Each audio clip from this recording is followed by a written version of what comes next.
Yo, what's going on, y'all? I'm Ryan Fila, and for those of you who don't know, I traveled to Kenya right before I traveled out here to Peru, and I want to put a quick list of 12 things that you should not do in Kenya, because I wish I would have had this before I traveled there.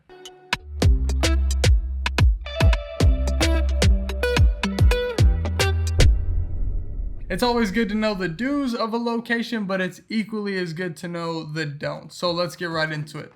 Number 1, do not bring a drone to Kenya.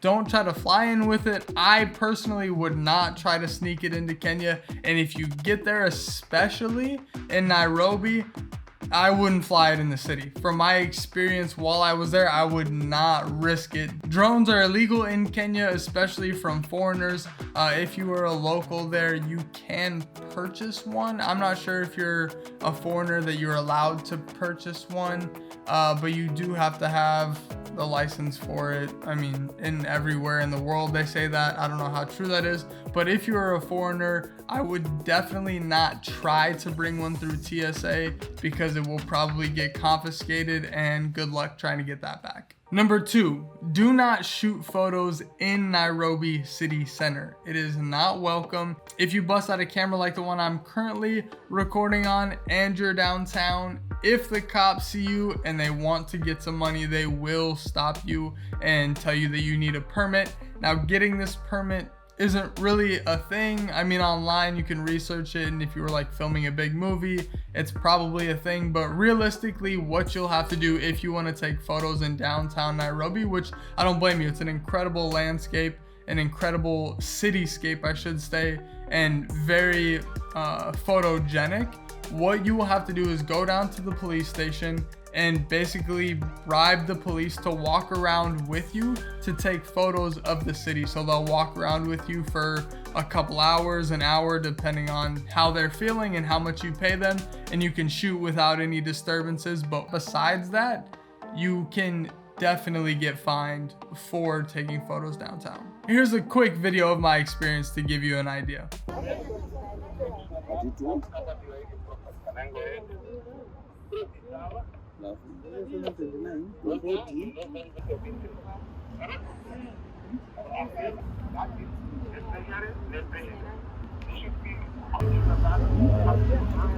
Did he say he's coming?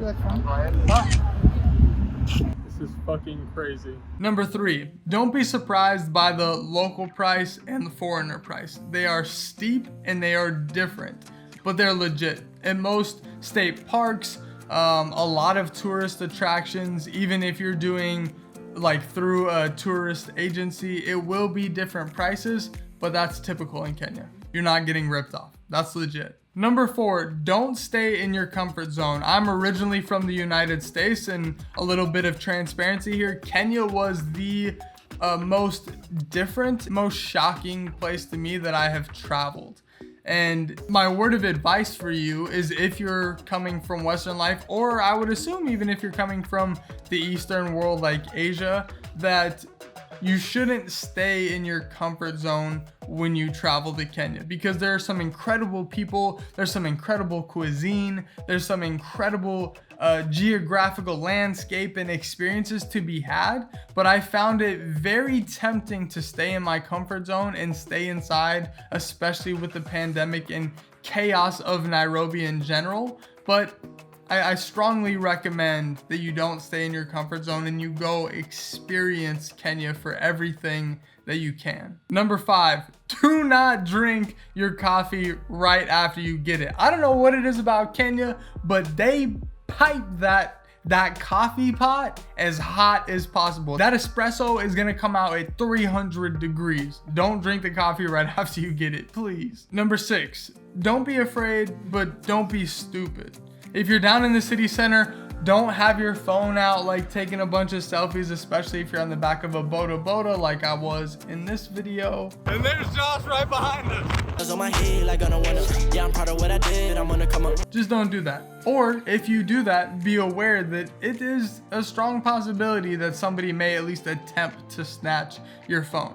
But going downtown, don't be afraid. I find that in every place that I have been, in every city across the world that I've been, is that the perspective and fear of locations isn't usually equal to the actual danger that you're in. The most simple way that I can break it down is don't be afraid, but don't be stupid. Number 7, don't forget M-PESA. M-PESA is basically Kenya's Venmo if you're from the US, or Cash App, or even Apple Pay. It's an electronic payment system that you actually use through your SIM card and your Kenyan phone number. So if you're gonna be in Kenya for, I would say, any amount of time for over a week and you don't have cash or don't want to get a bunch of cash out, get M-PESA. It's honestly incredible. And from what I know, I don't know if this is factually true, but it was one of the first electronic mass payment systems from person to person and person to business. Basically everybody takes M-PESA, even all the small shops. You can send it to your friends. It's all encompassing. Number 8, don't miss the safari. They have safaris all around Kenya, and the experience is once in a lifetime. We did Masai Mara, which is a very common one out on the west side of Kenya. There are others like Amboseli down by Kilimanjaro, at the base of Kilimanjaro on the Kenya side. There are some up north. There are all sorts of options for safaris, but don't miss going to one while you're there. You are in the country. And they're reasonably priced. We did the Masai Mara for 3 days with food and accommodation all included, and it was right around $300 for a high class, once in a lifetime opportunity. Number 9, don't forget to file for your visa online. We thought that you could get your visa when you landed in Kenya, which used to be true. Okay, so quick brief update. Thought you didn't need a visa until you got there. As of January 1st in Kenya, you have to have a visa that you pre-bought online. Well, I didn't have any of that. So when I was getting ready to get on the flight the first time, I was trying to get the visa, get it processed as quickly as I can. I had like 7 hours or something like that, so I thought I would have enough time. Wrong. So I missed my first flight technically, but I called my friends through WhatsApp at the e-visa office outside of working hours in Kenya, and they processed it in 10 minutes. So when they processed it, it was 30 minutes before that first flight where I was supposed to fly from Philadelphia to DC. Missed that one, so the kind lady at United rebooked me over to Chicago, which was an hour later, and I'm through security. Thank God. So make sure you file for an e-visa online. It's quick, it's $50, but don't do it while you're at the airport waiting to get your boarding pass to go to Kenya. Number 10, don't take the stairs personally. I definitely underestimated how much I would personally stick out in Kenya and even in Nairobi in the city center, and people will stare. I probably saw, I don't know, 5 white people maybe per day if I was out and about in the city, maybe 5 on average, but it's very rare.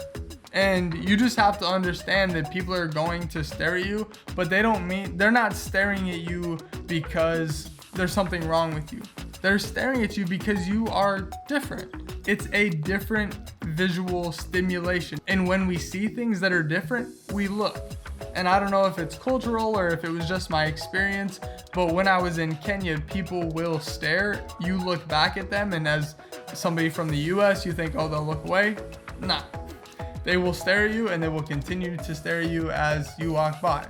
But don't take it personally. It's very easy to get offended by this, but you're just wasting mental space and getting upset for no reason, really. Number 11, don't just stay in the city. Kenya has incredible landscape. The coast was one of the prettiest I've ever seen in the world. Now, we went to Malindi and it was absolutely cooking and the humidity was ridiculous, but it was gorgeous. And they have the train that goes out daily from Nairobi to Mombasa, and then you can take transit all the way up and down the coast out there. And flights nationally in Kenya are fairly priced, especially if you're paying with dollars. So don't just stay in the city center. There's so much, and I would argue that the better part of your experience in Kenya will be outside of Nairobi. Whether that's the safari or the coast or going out to other lakes or other national parks, there's so much in that country. And number 12, don't forget the markets. I love shopping at local markets when I go places, but again, this comes back to your comfort zone. You go to the market and people maybe only speaking Swahili and interacting might feel a little uncomfortable, but having those experiences are also potentially once in a lifetime. I don't know how many times you'll be to Africa. You're the only one that can answer that, but having that experience is priceless. And speaking to those local people and interacting with that local culture is incredible. And I think that's a big part of travel. Now, I will say this also is a legit tip. Just be aware of what you buy there, because your stomach might not be accustomed to some of the bacteria that's on the food, or something might not be clean. I would personally stick to more fruits and vegetables and things that you can clean, but that's just me. I'm also a vegetarian, so meat doesn't really come into the mix, but you get my point. And those are my 12 don'ts of Kenya. I didn't make this list to make you fear Kenya or make you afraid of traveling there by any means, but just as a educational guide to be aware that when you go there, and things that you should look out for, and things that you shouldn't do to do things. You know, some of these don'ts were don't do this so you can do this and enjoy your trip a little bit more. But there's some things that I wish I would have known before traveling there, if I'm being honest. And I just wanted to pass those tips on to you. Please don't miss the safari. And if you have some time, go out to the coast and check out some of the cities out there. The water is amazing and the views are incredible. Again, enjoy your travels to Kenya. I'm Ryan Fila. If you got some value out of this video, please go down and take that half a second to like it and subscribe to the channel if you want to see more videos on travel, self-development, and productivity while you're on the road. I will put a couple videos up right here that I think you might find useful. Actually, you know what? I'm gonna put up a few videos from my Kenya trip in the safari as well, so you can see what you must do while you're in Kenya. Until next time, you try to live your dream, and hopefully I'll see you there. Peace.